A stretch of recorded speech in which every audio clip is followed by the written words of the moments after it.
Assim começou a quinta-feira mais sombria e mais brilhante que Jerusalém já conheceu. Naquele ano preciso em que o céu e a terra atingiram o ápice da tensão, quando um homem que também era Deus reuniu 12 pescadores, cobradores de impostos e sonhadores em torno de uma mesa. E o mundo nunca mais foi o mesmo. O ano é 33 d.C.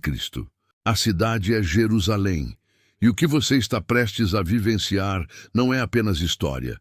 É o próprio coração do Evangelho pulsando em tempo real, hora a hora, gesto a gesto, palavra a palavra, na quinta-feira mais sagrada que a humanidade já conheceu. Para entender o que aconteceu naquela quinta-feira, você precisa primeiro entender a cidade que testemunhou os acontecimentos. Jerusalém, no ano 33 d.C., não era uma cidade tranquila. Era uma cidade em turbulência. Durante a semana da Páscoa, sua população habitual de aproximadamente 80 mil habitantes multiplicou-se drasticamente com a chegada de peregrinos da Galileia, da Decápolis, do Egito, da Babilônia e da própria Roma, todos convergindo para as colinas da Judéia para cumprir o mandamento do Êxodo, celebrar a Páscoa no lugar que o Senhor havia escolhido. Estimativas baseadas em registros de sacrifícios em templos sugerem que entre 100 mil e 250 mil pessoas viviam na cidade e arredores naquela época. As ruas estreitas da cidade alta e da cidade baixa estavam lotadas. Os mercados fervilhavam sem parar. Os sacerdotes trabalhavam em turnos exaustivos. A fumaça dos sacrifícios subia continuamente do pátio do templo, visível a quilômetros de distância, misturando-se ao aroma de ervas amargas, pão ázimo e vinho temperado que pairava sobre todas as casas da cidade. Foi nesse contexto de multidões, fervor religioso, memória coletiva e expectativa messiânica que Jesus de Nazaré se movia com uma calma desconcertante para aqueles que o observavam. Ele sabia o que ninguém mais sabia ainda, que aquela quinta-feira não era apenas mais uma celebração da Páscoa judaica, era a própria Páscoa, o momento para o qual todos os cordeiros anteriores haviam apontado. Era a noite em que a sombra se tornaria realidade, a noite em que o símbolo daria lugar ao corpo e ao sangue do verdadeiro cordeiro, que a promessa feita a Abraão, renovada a Moisés, cantada por Davi e anunciada por Isaías, alcançaria seu cumprimento definitivo e irrepetível. Para entender com precisão o que aconteceu naquela quinta-feira, é necessário compreender como o mundo judaico do primeiro século media o tempo.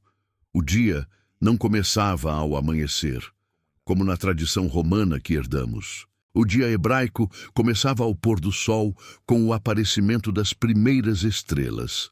Isso significa que a Quinta-feira Santa, como Jesus e seus discípulos a vivenciaram, na verdade, começava ao pôr do sol da quarta-feira. E foi nessas primeiras horas de escuridão, na transição entre o quarto e o quinto dia da semana, que os eventos da última ceia se desenrolaram.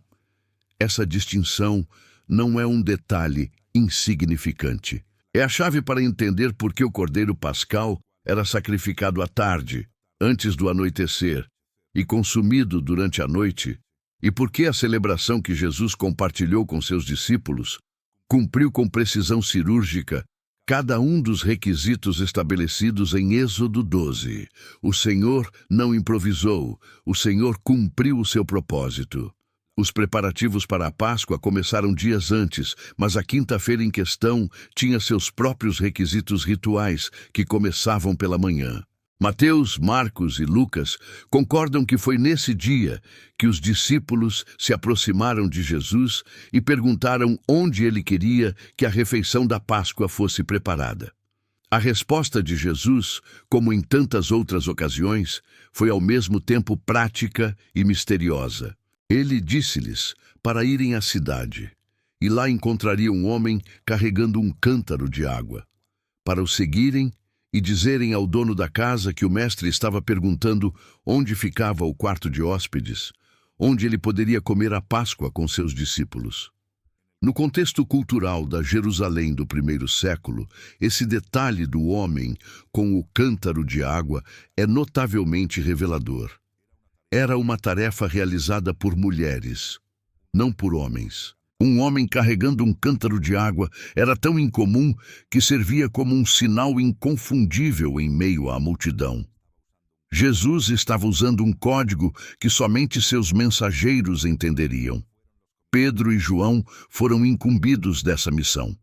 De acordo com o relato de Lucas, eles deveriam comprar o cordeiro, levá-lo ao templo para o sacrifício, recolher o sangue em uma bacia que o sacerdote aspergiria sobre o altar e, em seguida, assar o animal sobre brasas, seguindo as instruções precisas do Êxodo. Eles também precisavam adquirir as ervas amargas, o pão ázimo e o vinho, além de preparar a mistura de frutas, nozes e especiarias conhecida como charos, que representava a argamassa usada pelos escravos hebreus no Egito. Nada disso era rápido ou fácil. Preparar uma refeição completa para a Páscoa era um trabalho de horas que exigia coordenação, conhecimento ritual e acesso aos suprimentos adequados. E tudo isso tinha que ser concluído antes do pôr do sol, quando o novo dia começava e o jantar podia ser servido. O local onde tudo isso acontecia é conhecido na tradição cristã como cenáculo, do latim coenaculum, que significa simplesmente sala de jantar superior. O grego do Novo Testamento usa o termo anagaion, que descreve precisamente isso, um grande cômodo no andar superior de uma casa. A arqueologia e a tradição patrística situam este local no Monte Sião, na parte sudoeste da Cidade Velha, numa área que, durante o período do Segundo Templo, era habitada por famílias da classe média alta e por algumas das famílias sacerdotais mais prestigiosas.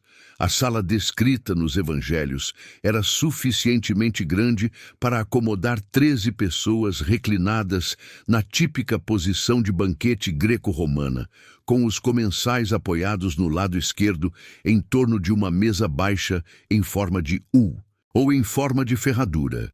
Essa disposição espacial, que os romanos chamavam de triclinium, havia sido amplamente adotada na Palestina durante o período helenístico e era a maneira padrão pela qual as famílias judias abastadas celebravam a Páscoa.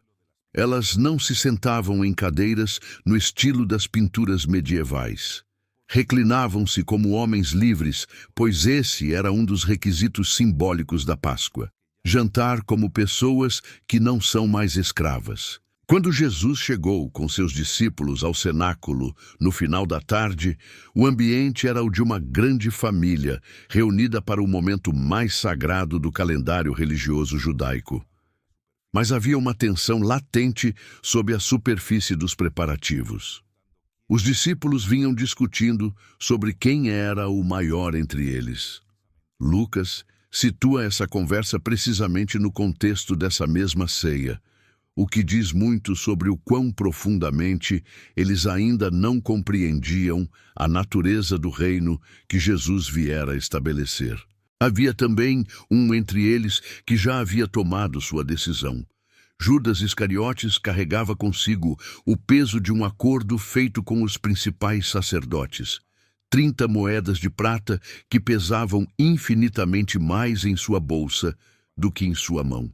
E ali estava o próprio Jesus, que, segundo o Evangelho de João, sabia tudo o que lhe ia acontecer e, no entanto, sentou-se à mesa com eles. Olhou-os nos olhos, um por um, e começou a refeição.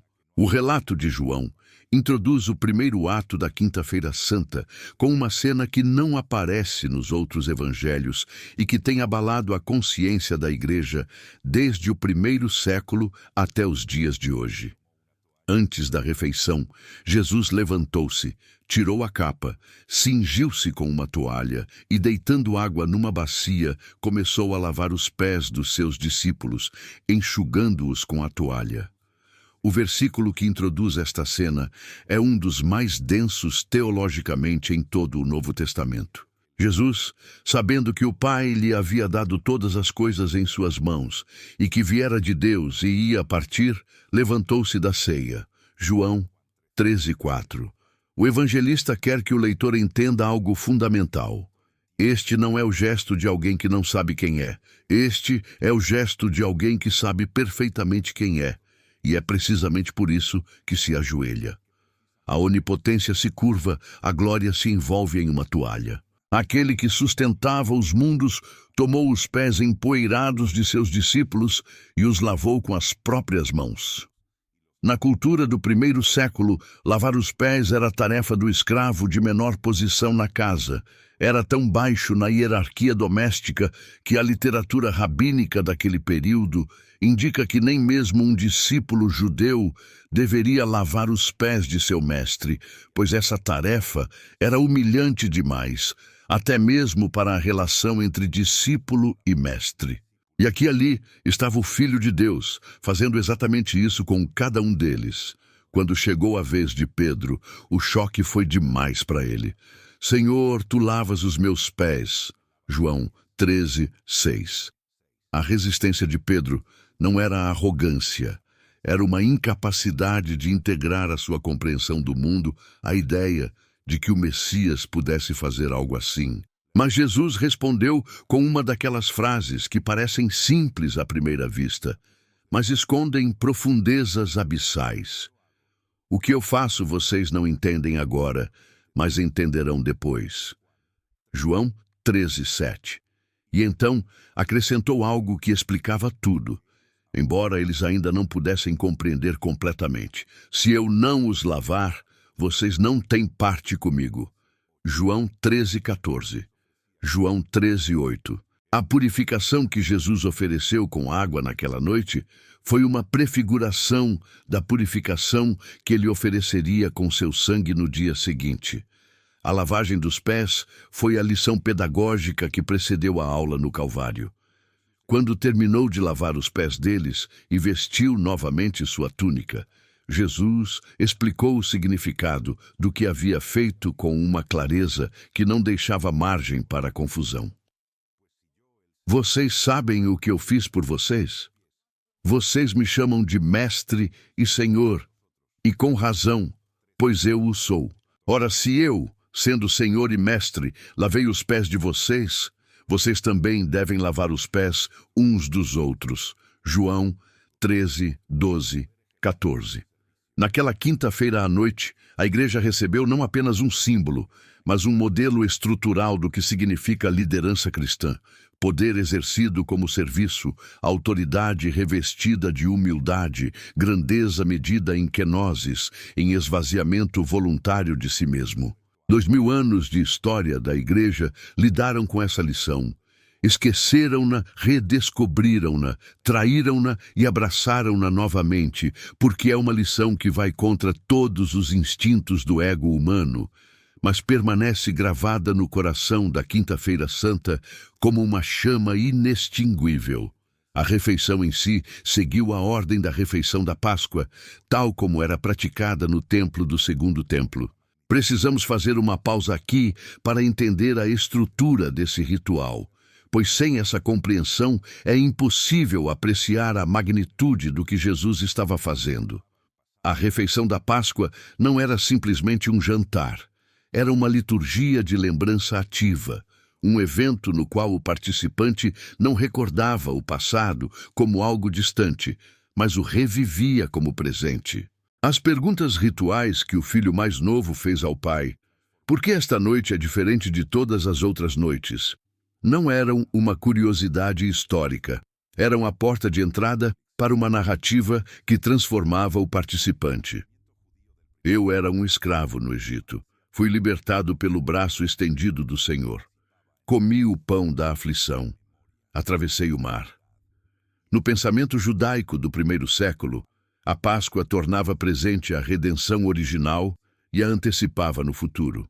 Era memória, identidade e esperança, tudo em um único ritual. Essa oferenda seguia uma sequência de 4 taças de vinho, cada uma com seu significado específico, extraído de Êxodo 6:67, onde Deus promete a Israel 4 atos redentores: eu retirarei, eu entregarei, eu redimirei, eu tomarei. O primeiro cálice, chamado Cálice da Santificação, abriu a celebração com uma bênção sobre o vinho e uma declaração da santidade do dia. Seguiu-se uma porção de ervas amargas, mergulhadas em água salgada ou vinagre, recordando as lágrimas do cativeiro.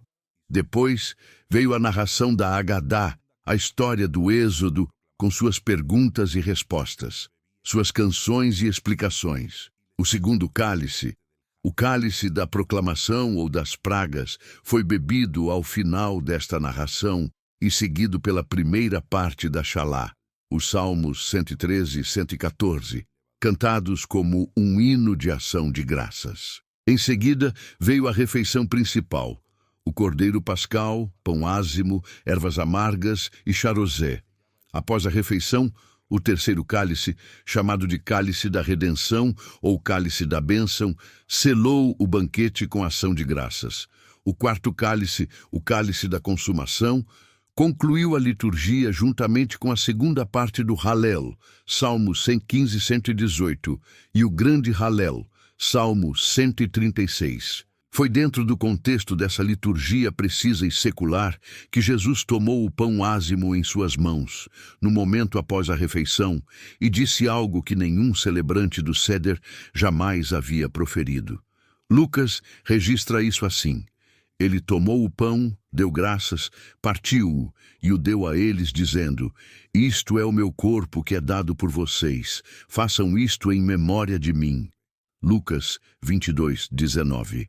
Então, de maneira igualmente solene e também sem precedentes em toda a história da liturgia judaica, ele tomou o cálice e disse: este cálice é a nova aliança no meu sangue, que é derramado por vocês. Lucas 22, 20. Naquele momento, com essas duas frases, Jesus estava fazendo algo de audácia teológica sem paralelo. Ele estava reinterpretando todo o Êxodo em termos de si mesmo. Ele estava dizendo que era o cordeiro para o qual todos os cordeiros anteriores haviam apontado. Ele estava dizendo que seu corpo era o verdadeiro pão, o maná definitivo. Ele dizia que seu sangue inauguraria a nova aliança que Jeremias havia profetizado no capítulo 31, a aliança escrita não em tábuas de pedra, mas no coração humano.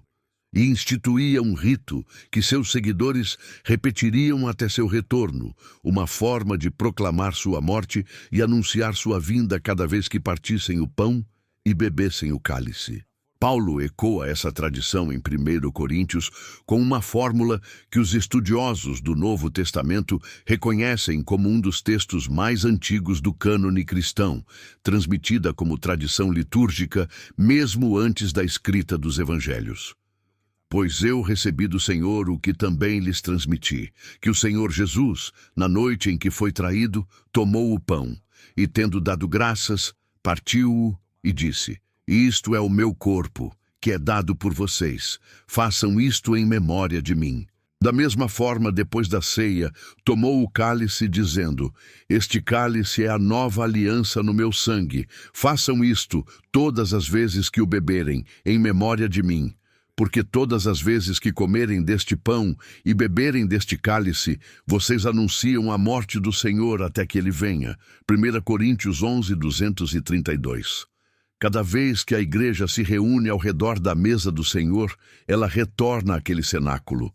Cada partilha do pão ecoa aquelas mãos que pegaram o matzá e o partiram com uma solenidade que os discípulos ainda não conseguiam compreender plenamente. Cada cálice reflete o cálice que Jesus tomou e sobre o qual proferiu palavras que mudaram o curso da história. Foi também durante essa mesma ceia que Jesus proferiu a revelação mais perturbadora daquela noite. Uma revelação que gelou a atmosfera no cenáculo com uma dureza que nenhum dos presentes jamais esqueceria. João 13, 21 a registra com uma frase breve e devastadora. Jesus ficou perturbado em espírito e declarou: em verdade vos digo que um de vós me trairá. A consternação foi imediata. Os discípulos começaram a olhar uns para os outros, sem saber de quem ele estava falando. Pedro fez um sinal para João, que estava reclinado ao lado de Jesus no lugar de honra, para que lhe perguntasse quem era. João, com uma intimidade que só a proximidade física daquela disposição a três tornava possível, recostou-se no peito de Jesus e perguntou em voz baixa: Senhor, quem é? João 13:25. A resposta de Jesus também foi dada em código, um gesto da cultura dos banquetes que tinha um significado preciso. A quem eu der este pedaço de pão, depois de o molhar no prato. João 13:26. Então, ele pegou um pedaço de pão, molhou-o no prato e o deu a Judas Iscariotes. No protocolo dos banquetes do Antigo Oriente Próximo, oferecer o pedaço de pão molhado a alguém era um gesto de honra, um ato de afeto do anfitrião para com um convidado especial. Até o último instante, Jesus ofereceu a Judas não apenas a traição exposta, mas também a possibilidade de retorno. E Judas tomou o pão, saiu e era noite. João 13:30. Essa breve frase com a qual João conclui a partida de Judas é uma das mais carregadas de significado teológico em todo o Novo Testamento. Era noite. O evangelista não está simplesmente relatando um fato meteorológico. Na teologia de João, a noite é o domínio daqueles que escolhem se afastar da luz. Judas saiu para o único tipo de noite que importa. Ele deixou a presença da luz do mundo para trás e mergulhou na escuridão que escolheu. E o que é ainda mais perturbador, quando refletimos sobre isso com calma, é que os outros discípulos não entenderam o que havia acontecido. Eles pensaram que Jesus lhe havia dito para ir comprar algo para a festa ou para dar algo aos pobres. João 13:29. A traição aconteceu bem diante de seus olhos, e eles a interpretaram erroneamente como uma tarefa doméstica. Assim é como o mal pode estar perto daquilo que amamos, e assim podemos ficar cegos a ele. Foi após a partida de Judas que Jesus proferiu o discurso mais longo e íntimo registrado em todos os evangelhos. Esse discurso de despedida, que abrange os capítulos 13 a 17 de João, inclui a oração sacerdotal do capítulo 17, reconhecida desde a antiguidade como a oração mais profunda do Novo Testamento. Foi nesse discurso que Jesus falou sobre os aposentos que iria preparar para eles, onde afirmou ser o caminho, a verdade e a vida, onde prometeu o Espírito Santo como Consolador e Paráclito, onde os ordenou a amarem uns aos outros como ele os havia amado, onde os advertiu de que o mundo os odiaria e onde lhes assegurou que, embora tivessem tribulações no mundo, ele havia vencido o mundo. Ele disse tudo isso naquela noite, naquele cenáculo, enquanto seu tempo restante se esvaía, falando com a urgência de alguém que sabia que cada palavra poderia ser a última que ouviriam de seus lábios em tempos de liberdade. A oração no capítulo 17 merece atenção especial por ser uma das passagens mais surpreendentes de toda a Escritura. Jesus ergueu os olhos ao céu e começou a orar, e o que saiu de seus lábios foi uma conversa entre o Filho e o Pai, que os discípulos ouviram como testemunhas de algo que ocorreu entre duas pessoas da Trindade. Pai, chegou a hora. Glorifica o teu Filho, para que o teu Filho te glorifique também. João 17:1. E mais adiante, no versículo que foi chamado de coração do capítulo, e a vida eterna é esta, que te conheçam a ti, o único Deus verdadeiro, e a Jesus Cristo, a quem enviaste. João 17:3. E naquele que talvez seja o momento mais íntimo e mais universal ao mesmo tempo, não rogo somente por estes, mas também por aqueles que crerem em mim por meio da palavra deles. João 17:20.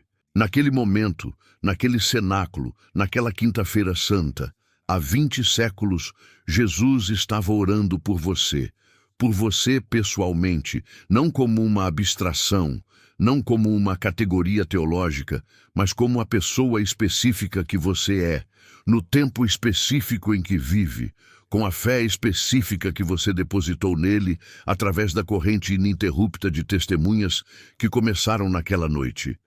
Quero que vocês parem aqui por um momento e sintam isso de verdade. Jesus, em sua última noite de liberdade, nas horas que antecederam o sofrimento mais profundo que um ser humano pode imaginar, escolheu investir suas últimas energias em orar por aqueles que ainda não haviam nascido, por aqueles que creriam séculos depois, por aqueles que leriam sobre ele em línguas que ainda não existiam, em continentes que ainda não haviam sido descobertos. Você estava presente naquela oração. Essa é a dimensão do amor que se reunia à mesa no cenáculo naquela noite. Enquanto o Senhor orava e ensinava, a cidade de Jerusalém continuava sua celebração da Páscoa ao seu redor. No pátio externo do templo, tochas iluminavam os últimos sacrifícios do dia. Nas ruas de paralelepípedos da cidade alta, peregrinos cantavam trechos do Shalel enquanto retornavam às suas hospedagens após suas próprias refeições pascais. Os guardas do templo faziam suas rondas habituais. Soldados romanos da guarnição pretoriana vigiavam a cidade das muralhas com a atenção de quem sabe que multidões religiosas são imprevisíveis. E em um canto da cidade, em algum lugar que os evangelhos não mencionam, mas que devia ser perto o suficiente do templo para que as transações pudessem ser realizadas rapidamente. Judas Iscariotes conversava com os emissários dos principais sacerdotes, coordenando os detalhes finais do que aconteceria naquela mesma noite. A refeição terminou com Shalá, conforme prescrito na liturgia da Páscoa. Mateus e Marcos a mencionam com uma brevidade que não condiz com a magnitude do que estavam descrevendo. E depois de cantarem um hino, saíram para o Monte das Oliveiras. Mateus 26:30. O hino era quase certamente a segunda parte do Halel, Salmos 115 a 118. Imagine por um instante o som daquele canto no cenáculo. 13 vozes, algumas já roucas de emoção, entoando em aramaico as palavras do Salmo 118, incluindo este versículo que deve ter ressoado profundamente naquele momento. A pedra que os construtores rejeitaram tornou-se a pedra angular. Salmo 118, 22. E então este é o dia que o Senhor fez. Regozijemo-nos e alegremo-nos nele. Salmo 118, 24. Jesus cantou esse salmo sabendo que o dia seguinte seria aquela pedra rejeitada. Ele cantou esse salmo sabendo que o dia seguinte seria o dia que o Senhor havia feito, o dia que mudaria o calendário da eternidade. E ele cantou, pois a obediência perfeita incluía louvar o Pai mesmo na véspera do altar. Quando saíram do cenáculo, a noite de Jerusalém os envolveu. Desceram pelas ruas da cidade alta, atravessaram o vale do Cédron, pela ponte ou pela passagem de pedra que ali existia, e começaram a subir a encosta ocidental do Monte das Oliveiras, em direção a um lugar que Lucas simplesmente chama de Monte das Oliveiras, e que Mateus e Marcos identificam mais especificamente com o nome Getsemani, uma palavra aramaica, o que significa prensa de azeite. Os olivais eram abundantes nas encostas do Monte das Oliveiras, e era bastante comum encontrar instalações de produção de azeite naquela área. Este não era um lugar que Jesus visitava pela primeira vez. O Evangelho de João especifica que Jesus já havia estado lá muitas vezes com seus discípulos. João 18:2 era um lugar que ele conhecia. Um lugar que certamente já havia usado para orar, um lugar com certa intimidade geográfica para aquele grupo. E por essa mesma razão, era também um lugar que Judas conhecia e onde sabia que os encontraria. O que aconteceu no Getsemane é um dos episódios mais intrigantes e profundos dos evangelhos. Uma questão que a Igreja pondera há 2000 anos sem esgotar sua profundidade. Jesus separou Pedro, Tiago e João do restante do grupo, levou-os para o interior do jardim e pediu-lhes que ficassem acordados enquanto ele ia orar.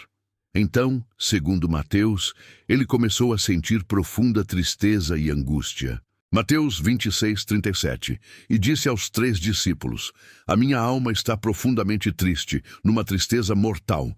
Fiquem aqui e vigiem comigo. Mateus 26:38. Lucas acrescenta um detalhe que a medicina estuda e discute há séculos. O seu suor era como grandes gotas de sangue que caíam no chão. Lucas 22:44. O fenômeno que Lucas descreve, conhecido na literatura médica como hematidrose, é clinicamente reconhecido como possível em situações de extremo estresse fisiológico, quando os capilares que circundam as glândulas sudoríparas se rompem sob pressão, a pressão e a mistura de sangue e suor. Lucas, reconhecido pelos estudiosos do Novo Testamento como médico, descrevia o que via com os olhos de alguém treinado em observação clínica. O que causava aquela angústia não era simplesmente o medo da morte física. Os mártires de Israel morreram com serena resolução, e Jesus sabia disso. O que o oprimia no Getsêmani era algo infinitamente maior. A antecipação de carregar todo o peso do pecado humano, de ser transformado em maldição por nós, de experimentar a separação do Pai que o pecado produz, de beber o cálice da santa ira de Deus contra tudo o que destrói a criação e a humanidade que ele amava. E naquele peso, no chão do jardim, com a terra úmida da noite de primavera sob os joelhos, Jesus orou: Meu Pai, se for possível, afasta de mim este cálice. Contudo, não seja como eu quero, mas sim como tu queres. Mateus 26:39. Nessa oração está contida toda a teologia da salvação. É a oração do Filho perfeito que, em sua humanidade, treme diante do que está por vir, mas que, em sua perfeita obediência, se entrega sem reservas à vontade do Pai. É o anti-Éden, onde Adão disse não a Deus, para seguir a sua própria vontade. O segundo Adão disse sim a Deus, embora a sua humanidade tremesse diante do preço. 3 vezes Jesus foi orar, e 3 vezes encontrou os discípulos a quem havia pedido que vigiassem dormindo. Ele não os repreendeu severamente. Com uma mistura de compreensão e melancolia, disse a Pedro, aquele que havia prometido morrer com ele em vez de negá-lo: O espírito está pronto, mas a carne é fraca. Mateus 26:41. Há uma ternura nessa frase que é profundamente comovente. Jesus não idealizou seus discípulos. Ele os conhecia, sabia do que eram feitos e mesmo assim os amava. Entre aquela primeira oração e a chegada de Judas com os guardas do templo, Lucas especifica que um anjo veio a Jesus e o fortaleceu. Lucas 22:43. O céu não estava ausente do Getsêmani. O céu observava, participando à sua maneira, sustentando aquele que sustentava o mundo enquanto o mundo dormia. A chegada de Judas ao jardim pôs fim à noite de oração. Ele chegou com uma multidão armada, enviada pelos principais sacerdotes e anciãos, portando tochas e armas, prontos para efetuar uma prisão que seus organizadores queriam realizar da forma mais discreta possível, longe da vista de multidões que pudessem reagir de forma imprevisível. Judas tinha dado um sinal combinado, aquele que se aproximaria de Jesus e o cumprimentaria com um beijo, a saudação de respeito costumeira entre discípulos e mestres no mundo judaico do primeiro século. O faria. Ele se aproximou de Jesus e disse: Saudações, Rabi, e o beijou. Mateus 26:49. A resposta de Jesus foi, mais uma vez, desconcertante em sua gentileza. Amigo, por que vieste? Mateus 26:50. Amigo. No momento da traição suprema, Jesus chamou o traidor de amigo. Foi nesse instante que ocorreu um breve, porém extremamente significativo episódio, crucial para entendermos a escolha de Jesus no Getsêmani. Pedro, impulsivo como sempre, desembainhou a espada e cortou a orelha direita de um dos servos do sumo sacerdote, cujo nome João preserva para a história. Malco. A resposta de Jesus foi imediata. Guarde a sua espada, pois todos os que desembainham a espada perecerão. Você acha que eu não posso invocar meu Pai? E ele imediatamente colocará à minha disposição mais de 12 legiões de anjos? Mateus 26, 52, 53. Uma legião romana era composta por aproximadamente 6.000 soldados. 12 legiões seriam 72.000 seres de uma natureza completamente diferente de qualquer força humana. E o Senhor não os chamou. Ele escolheu não os chamar. E então, num gesto de misericórdia que só Lucas registra, ele tocou a orelha de Malco e o curou. João 18, 10. Lucas 22, 51. Último milagre de cura que Jesus realizou antes de sua crucificação foi reparar o ferimento causado por um de seus discípulos a um homem que viera prendê-lo. O Evangelho é, por vezes, tão notavelmente consistente consigo mesmo que chega a ser deslumbrante. Os discípulos fugiram. Marcos preserva um detalhe enigmático que muitos intérpretes consideraram como um marcador autobiográfico do próprio Marcos no texto. A menção de um jovem que o seguia com o corpo coberto por um pano de linho. E o prenderam, mas ele, deixando o lençol, fugiu nu.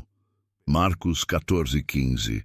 Quem quer que fosse aquele jovem, o que importa é o que ele representa, o abandono final.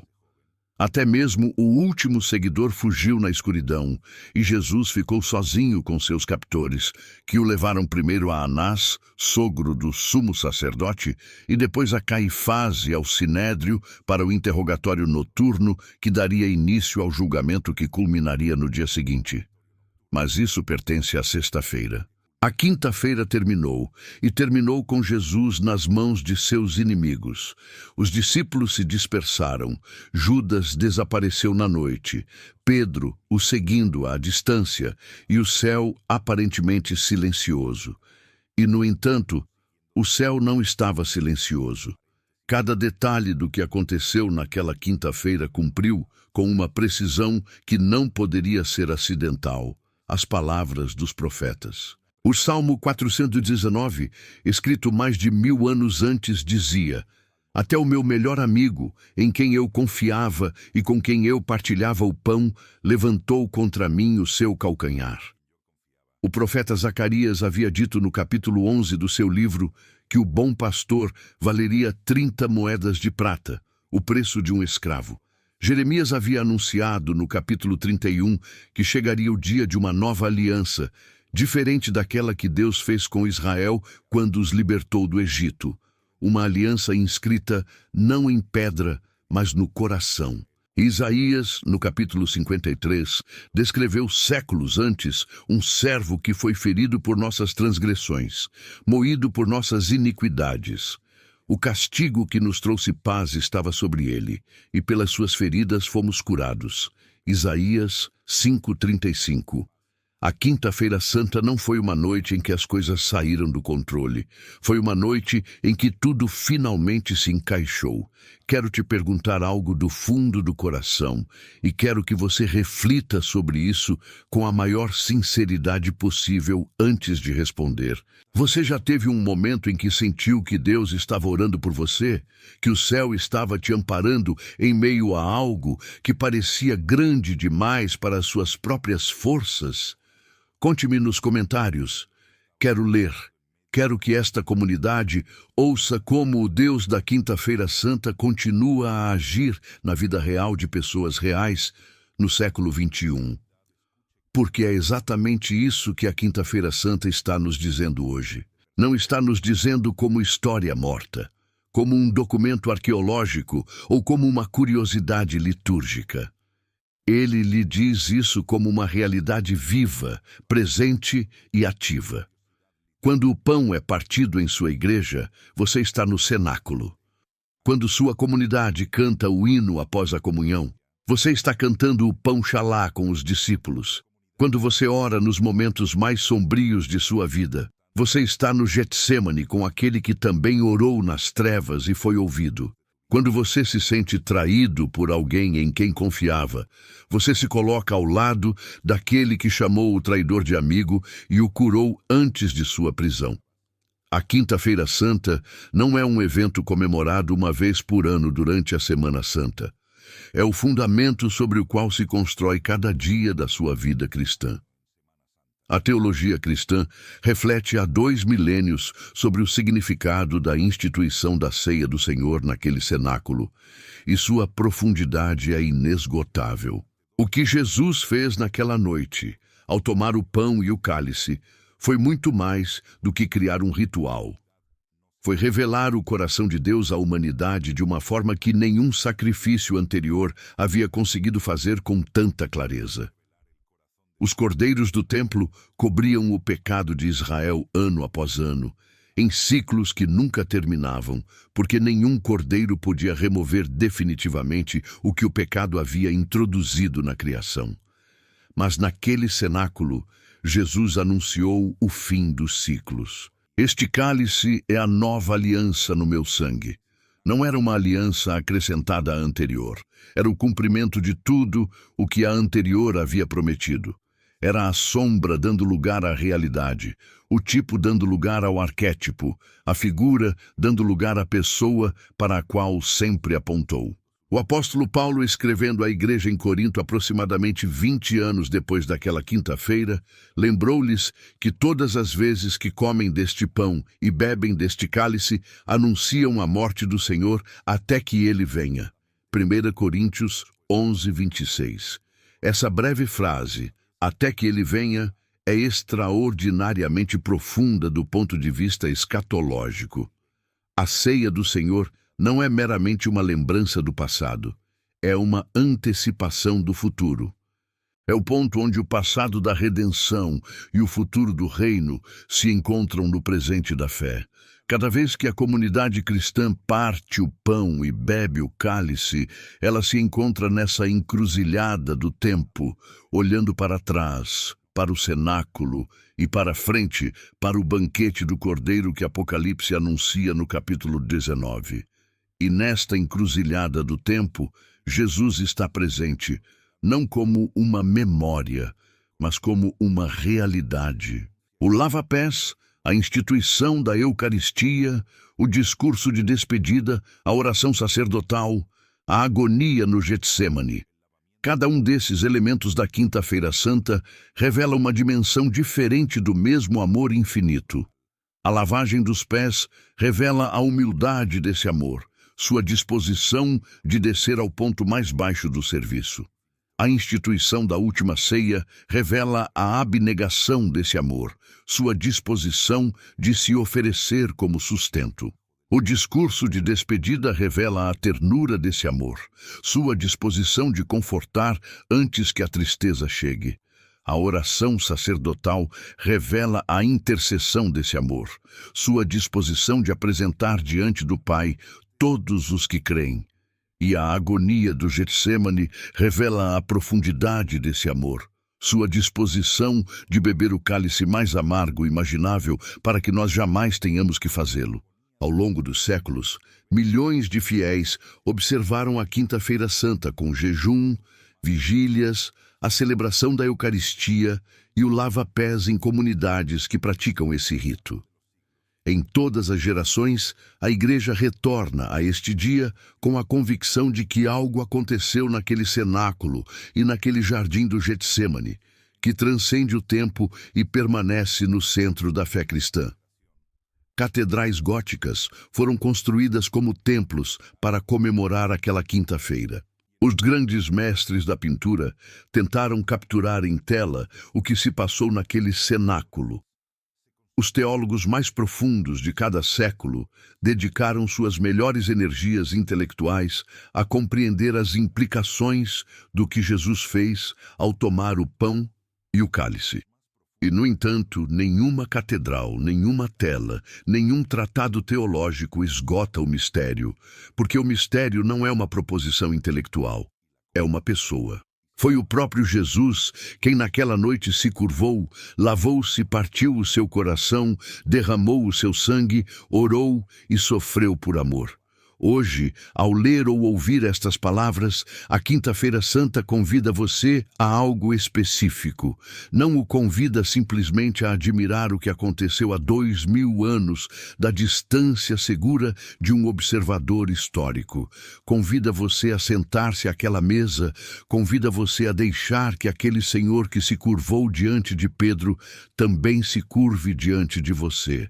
E que a resistência que Pedro sentiu, Senhor, tu lavas os meus pés, seja vencida em vocês pela mesma compreensão que Pedro alcançou mais tarde.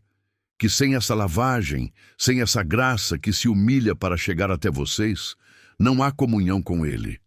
Ele os convida a receber o pão e o cálice, não como um ritual vazio, mas como um encontro real com o corpo e o sangue daquele que os amou até o fim. Convida você a orar como Jesus orou no Getsêmani, honestamente, sobre o fardo que carrega, com confiança no Pai que ouve e com a disposição de dizer, mesmo que seja difícil, não a minha vontade, mas a tua. A Quinta-feira Santa não termina com a prisão no jardim. A Quinta-feira Santa termina com uma promessa que Jesus fez no cenáculo, uma promessa que permanece até hoje. E se eu for e vos preparar lugar, virei outra vez e vos levarei para mim mesmo, para que onde eu estiver estejais vós também. João 14:3. A prisão, o julgamento, a cruz, o túmulo, tudo isso virá. Mas, ao final desse caminho que a Quinta-feira santifica, está a ressurreição, a ascensão e a promessa de um retorno. Aquele que se curvou para lavar os pés voltará. Aquele que partiu o pão voltará. Aquele que orou por vocês em João, capítulo 17, voltará. E quando ele voltar, a quinta-feira que começou naquela noite no cenáculo, encontrará sua plenitude no banquete que não terá fim. Vocês agora carregam em seus corações a quinta-feira mais sagrada da história. Não aguardem só para si. Há alguém em sua vida, um amigo que se afastou da fé, um membro da família que nunca ouviu isso com essa profundidade. Alguém que está passando por seu próprio Getsêmani sem saber que não está sozinho, que precisa ouvir que naquela noite Jesus também orou por essa pessoa. Também partiu o pão por ela, também escolheu o cálice por amor àquela vida em específico. Compartilhe este vídeo com essa pessoa. Seja o mensageiro que o cenáculo precisa no século XXI. E se você ainda não faz parte desta comunidade, inscreva-se hoje, porque todas as semanas continuamos a explorar juntos as verdades que sustentam a fé com a mesma profundidade, a mesma paixão, o mesmo pão partido e o mesmo cálice derramado como o centro de tudo. Oh,